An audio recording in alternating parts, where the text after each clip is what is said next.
нөө энэ төрөлцөн ирсэн бүх хүмүүст энэ өдрийн мэндийг хүргэе. Намайг Цэлмэн гэдэг. Би болохоор нийслэлийн 73 дугаар сургуулийн 10-ын б ангийн сурагч. Мөн нийс активын 100-ны ангийн төгсөгч байна. Манай багийн нэр бол Blackpink байгаа. Бүгдээрээ ер нь сонсч ирсэн л ах л та. Би багийнхаа ахлагч нь байгаа. Хамтлагийнх нь бол биш шүү. Тийм багийнхаа шүү. За манай баг нийт тавлаа байдаг надтай нийлээд хөгжүүлэгч инх оргил, хөгжүүлэгч бэлгүүн, хөгжүүлэгч буйнаа, хөгжүүлэгч бэлгүүн гэд нийтдээ ингээд тэгээд хөгжүүлэгч Сэлмэн миний би нийлээд тавлаа байгаа. За манай төслийн нэр бол K-pop store байгаа. За ер нь бол нэрнээсээ ойлгомжтой байгаа ийм K-pop хамтлагуудын бараа сайтаар дамжуулж зарна гэсэн үг. За энэ ерөөхдөө бол харагдаж байна. Ингээд гэх мэтчлэн ингээд бараанууд байна. Хэрхэн ашиглах вэ гэхээр маш ингийн зүгээр яг бусад онлайн шоптой маш тустай яг өөрөө хайж байгаа өөрөө яг авах хүсэж байгаа бараагаа ингээ хайгаад олчвол та үнэхээр азтай байна. Тэгээд та тухайн барааныхаа мэдээллийг дэлгэрэнгүй мэдээлэлтэй танилцж болно.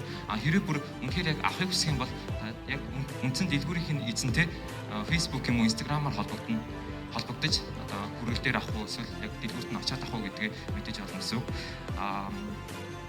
За энэ ч нэг ийм хэсэг байгаа. Энэ болохоор яг хамтлагууд нь байгаа. Одоо K-pop-ийн яг ямар нөгөө бараан зарагдж байгаа хамтлагуудыг ингээд бичсэн байгаа. Энд чинь бол ер нь бол их 10-аас дээш хамтлаг бол байгаа. Тэгээд бас бусад хэсэг байгаа. Бусад хэсэгтэр нь яг нөгөө юутай хамтлагуудтай нь холбоогүй бараанууд байдаг байгаа. Саяны энэ хэсэг дээр ингээд Blackpink дээр нь дарахад ингээд зөвхөн Blackpink-ийн ингээд бараанууд байна гэсэн үг. Энд чинь зөвхөн Blackpink-ийн бараанууд л хамтлагийн дараа.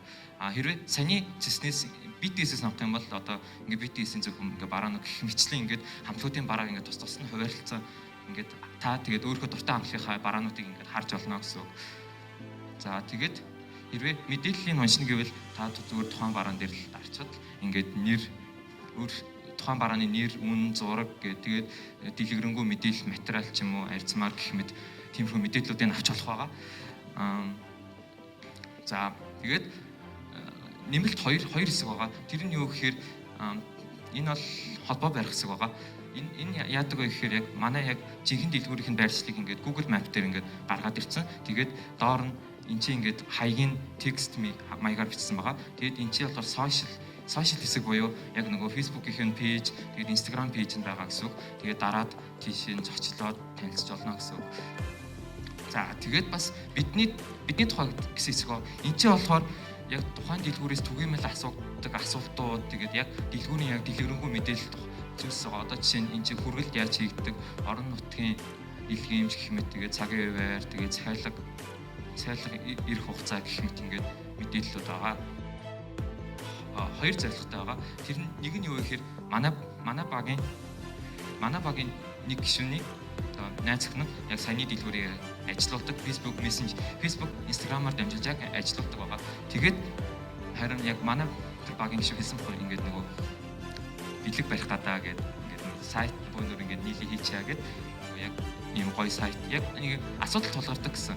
Одоо ингээд хүмүүс ингээд тийм бараа авъя гэдэг ингээд нөгөө чатаар холбогдоход ерөөс ингээд хаяа бүр хариу өгч чаддгүй хаяа нэлийн орой ч юм ингээд нэг нөгөө цаг хугацааны байдлаас л жоохон хэцүү байдаг. Тэгээд тэрийг нь хөнгөвчлөх маягаар ингээд сайт хийсэн байгаа. Хоёр дахь зорилго нь болохоор мэдээж мэдлэгээ баттгах өөрсдийнхөө яг юу сурсан чадсанаа ингээд бусдад ингээд үзүүлэх гэж гаргах гэж хийсэн байгаа. Ерөнхийдөө бол нэг сумаар хоёр тулаа буудсан байгаа. Хүнд бэлэг барина. Тэгээд өөрсдөө мэдлэгийг давхар баттгах гэсэн. За ашигласан технологиуд гэвэл за HTML, CSS тэгээд JavaScript тэгээд Firebase гэх энэ дөрвөн зүйлийг ашигласан байгаа. HTML нь болохоор ерөөхдөө тухайн сайтныхаа гаднах бүтцийг хийсэн байгаа. Одоо хүнээр зөвлөл ясыг гэсэн үг. CSS гэдэг зүйлээр болохоор тухайн сайтныхаа гаднах өнгө үзэмж нөгөө дизайныг нь хийсэн байгаа. Хүнээр бол одоо гаднах хувцас ч юм уу тий гаднах үзэмжил гэсэн үг. JavaScript-ээр болохоор тухайн вебсайтаа илүү гоё болгосон гэх юм уу одоо үйлдэлтэй нэг юм одоо одоо чинь тийм ямар нэг хэсэг дээр нь дарахад тиймэрхүү зүйлс рүү шилжин тэгээд өөрийнхөө яг хайж байгаа барааныхаа хайлтыг ингээд тэр хайлт хэсэг дээр бичиж тухайн барааг ингээд гаргаж ирэх жишээний иймэрхүү байдлаар ашигласан байгаа. Firebase дээр болохоор яг тухайн барааныхаа дэлгэрэнгүй мэдээлэл тус тус нь ингээд хадгалсан байгаа.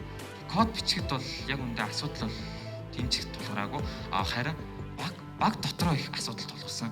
Ерөөсөө ингээ хоорондоо нэг харьцаа муутай, уур амьсгал муутай, нэг тийм жоохон яг муугаар их юм бол нэг тийм өхмөл байдалтай. Ерөөсөө тийм харьцаж чаддгүй байсан. Ягаад ч юм нэг тийм харьцаа муутай байсан дотор хоороос.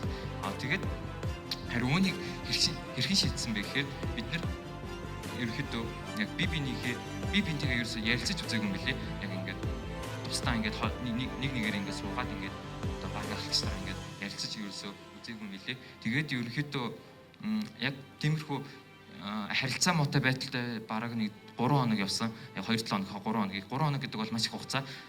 3 хоногт бол баг төслөхөө 30% хийж болохоор тийм их хугацаа болохоор яг тэгээд 2 дахин нийт төслөхөө яг нөгөө хийх хугацаанаас ингээд 2 дахин удаа ширсэн гэх юм их удаа хийсэн гэсэн. Тэгээд эцэст нь ингээд сайн ярилцаад ойлголцсон хийж чадсан байгаа. Яг 100% бол хийж чадаагүй. Гэхдээ яг өөрсдийнхөө яг сэтгэлд бол нийцгээр бол сайн хийж чадсан гэж бодож байгаа. Ерөнхийдөө бол 80% гэсэн. Манай вебсайт банк төлбөрийн системтэй холбох боломжтой болно. Ингэснээрээ манай вебсайт заавалчгүй ингээд нөгөө бараа авахтаа ингээд нөгөө дэлгүүр эзэнтэй холбогдохгүй ингээд нөгөө өөрхөө дансыг холбоод тэгээд нөгөө шууд банкнаас гүйлгээ гэдэг ингээд бараагаа хөдөлж аваад хүргэл дээр авч болохоор ийм болно гэсэн. Энэ бол их хэрэглэгчд их амар. Бас нөгөө дэлгүүрийн нөгөө худалдаа хийж байгаа хүнд нь бас их амар гэсэн. Өөр олон хүний сонголттой болно. Одоо гаднах юм аяг бас саяных дээр бол манай дэлгүүр ганцхан нэг ягаан цагаан өнгөтэйсэн бол одоо тэгээ улам одоо саяны Blackpink шиг хар ягаан ч юм уу тийм янз янзын өнгөтэй гоё юм дүр дизайнтай болно. За тэгээд ийхүү бэлдсэн зүйлс болсон. Анхаарал тавьсанд баярлалаа.